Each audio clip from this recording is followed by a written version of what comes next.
film yourself talking. Now it's important to put your mouth close to the camera because you can always make your mouth smaller in Sony Vegas, but making it bigger can make it look really pixelated. Now here's the line I want to say. Oh, that's nasty! Now open Sony Vegas and get your mouth clip and drag that into the timeline as so. And now get the dog clip and do the same thing and drag it in below the mouth clip. Now we only need the dog clip to be as long as the mouth clip, so get the edge of the dog clip and drag that in. And we don't need the audio of the dog clip, so right click on this track and delete track. Now scroll down so we can take advantage of all the space. Now click on the event pan crop icon of the mouth clip. Now click on mask and tick it, then click on this first diamond, then click on anchor creation tool. Now click around the mouth as so. Now you don't want to click right on the lip line there, you want to click just around it. And I'll explain why in a sec.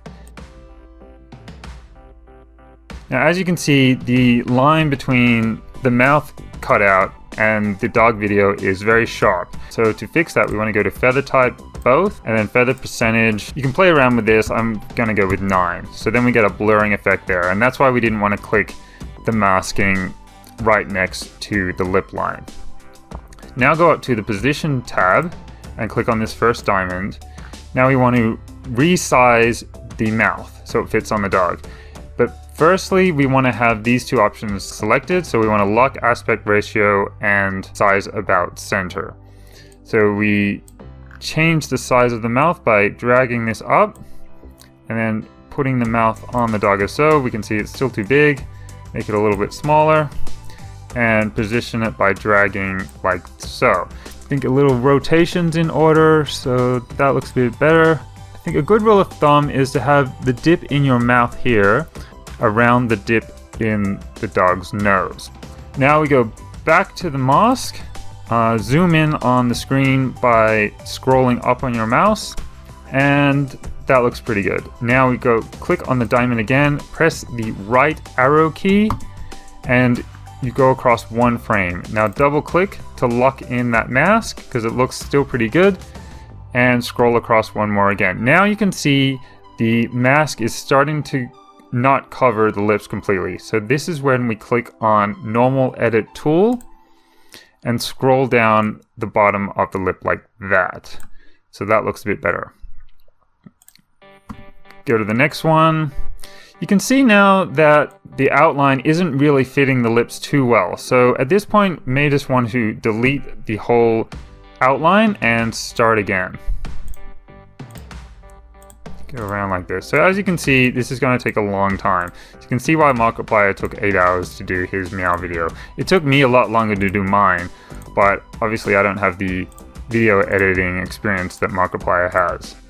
So just go around like this. And so that's a better fit around the mouth now. But remember to go back to the feather type, click on both, and we'll go for 9% again. Now go back to the masking timeline. That looks pretty good, so double click to lock it in. That looks pretty good. And just keep going like this. So now you can see, okay, it's a little off, so maybe scroll this down a little bit. And you can also move it around by clicking and dragging. And I'll probably just fast forward some of this because it's pretty repetitive. When I'm doing this stage of it, I just like to listen to music. Now you don't have to do every single frame. If you don't, what happens is, it does the average of the two cutouts between these two, if you understood what I meant there. See, we can see now the shape isn't looking so good again, so again we can redraw it. See here, I've got a bit of a beard in my video. That's okay because it actually blends in with the dog fur pretty well. You can also see that the lips are a little bit blurry. Now the reason for that is my mouth clip was recorded at 25 frames per second and the dog clip is at 30 frames per second, so I had to convert that. So it doesn't look perfect, but by the time you speed up the video, you don't notice it.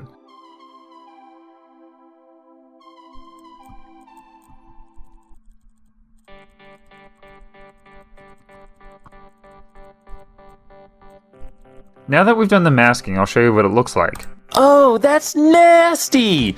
So we can see the dog moves its head during the video, placing the mouth off center, so we need to change the position of the mouth in some frames. Now we've already done the first frame. Now if we scroll across using the right arrow key, go to the next frame, still in good position. The next frame it looks alright. Next frame it's a little high, so we drag it down. Now just remember that it takes the average position between those two anchor points for the points you don't lock in. Now keep scrolling across, looks good. Now it's a little low, so we drag it up, and maybe a little rotation is in order, so rotate that down a little bit. So just remember to keep the dip of the mouth in line with the dip of the nose, and you should be right. So I'll do this for the remaining frames. Okay, now let's have a look. Oh, that's nasty!